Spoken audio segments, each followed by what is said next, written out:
What is going on, guys? Welcome back to the channel. In a day we never really saw coming, Apple has entered the budget MacBook category with the new MacBook Neo, starting out at only $499 for education buyers, and I think this is going to be a hit for the right audience. We already talked about that when it actually was announced, who this potential market would be. Possibly a lot of people watching tech videos on YouTube might not be interested as this to be their main device, but for a secondary device, travel companion, light workloads, even editing 4K video, this baby right here, the MacBook Neo, could be your next go-to computer.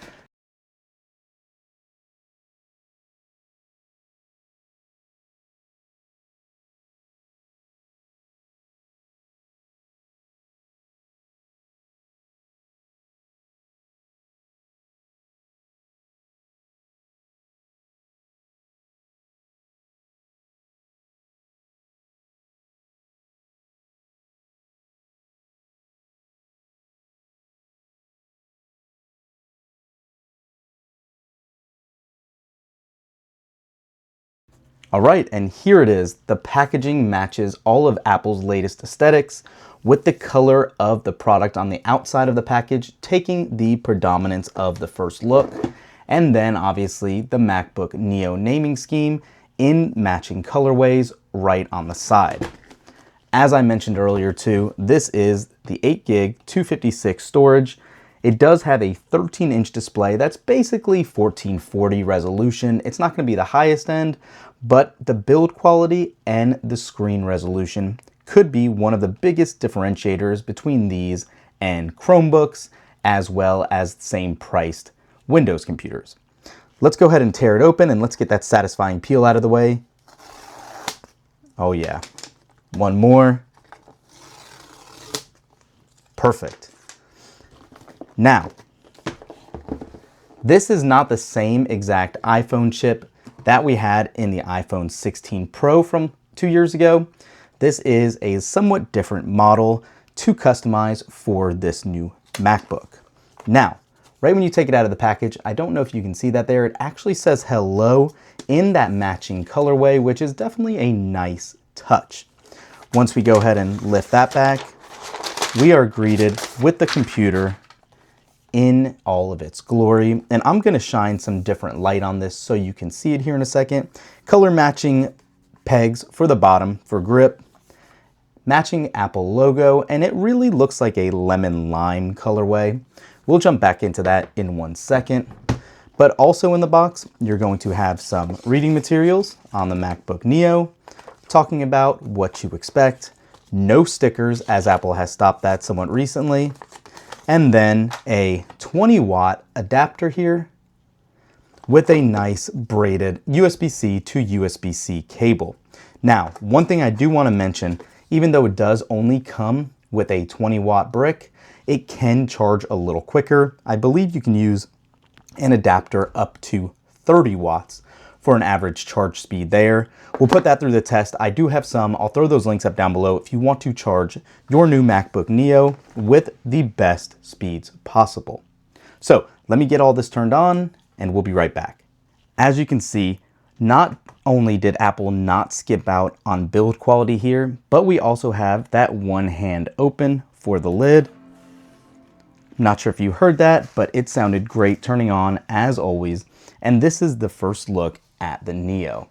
One thing you'll notice right off the bat, it does have that color matching interior of the aluminum body, as well as somewhat of a tinted keyboard. The keyboard again is going to be one of the only differentiating factors here. As you can see with the 512, you do have that Touch ID sensor and new wallpaper. So right off the bat, turning it on, and I usually do use my MacBook Pro for the majority of my workflows, I still do prefer a smaller bezel here without a notch, so that is definitely something nice to see. The trackpad has a physical click. You can also see here that Apple even accented what's highlighted on the screen, matching the color of your Neo as well. And also, I can tell you, scrolling still feels very good on this trackpad. It is a physical click, like we said, it's not haptic, So if you're a fan of that, that might be something you either will not be interested in or would really prefer. Brightness does actually look pretty decent. It does get up to 500 nits of brightness. And I am looking forward to seeing how this will actually handle day-to-day operations aside from web browsing, aside from light games. I'm really curious to see if this could run Filmora, Final Cut Pro, things like that for light editing. Again, everything we shoot here for the channel is done in 4K, so it is going to be putting this to the test, so make sure to subscribe to get that information when we go live with that. What I'm going to do is actually set this up as a new computer. Actually, I'll set it up with my iPhone, but I am not going to bring everything over to bog it down from obviously a MacBook Pro with an M3 Max chip. So we'll have to go from there. Let me get it set up and we'll be right back. So as you guys can see, the MacBook Neo is all set up, and I wanted to turn on the webcam so you can get an idea of what it looks like in a FaceTime call or something like that. And you can see it actually looks pretty good here. I do think that the 1080p webcam will perfectly suffice. All the settings, the display, it really does look very nice and is very Apple-esque. The one thing that I do want to call out that is going to disappoint some people is right here. Those ports are only two USB-C ports, one 3.0, one 2.0, and you can only push out to one external 4K monitor at 60 Hertz. So it's not going to be ideal for some people, especially when one of these will need to be your charging ports. You do have your headphone jack, and a lot of people are criticizing the location up front. I actually prefer it here than obviously in the back.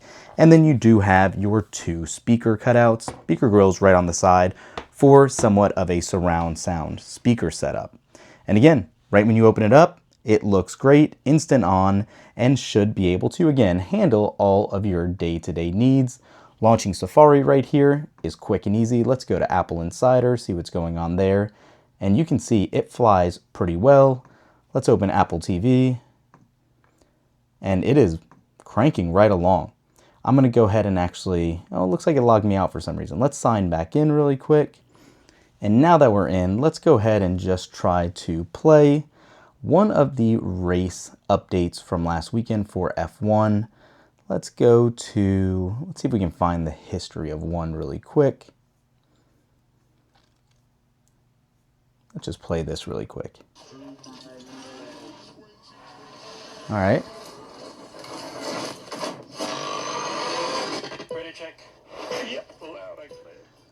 Speakers actually sound pretty good. The video quality does look decent as well. And now while that was going on, let's go ahead and jump to, let's go to NFL.com. And yeah, it seems to be working pretty well here. Let's see if we can close this out. Had a little bit of a stutter there. Go to music.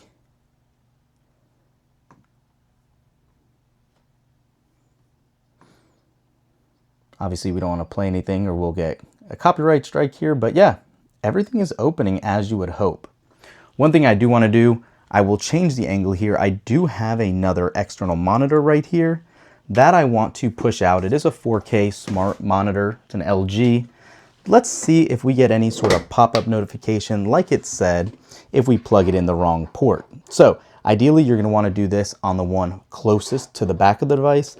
But if we put it in this one instead, the USB-C 2.0 port, you can see it says use other port for display. To use an external display, connect to the other USB port on the Mac. So it will not even push anything out.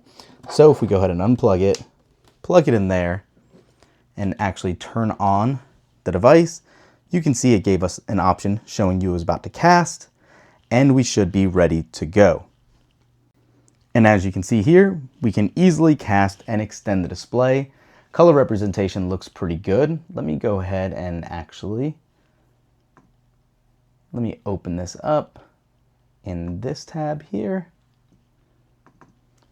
And yeah, it does work perfectly well, perfectly quick also.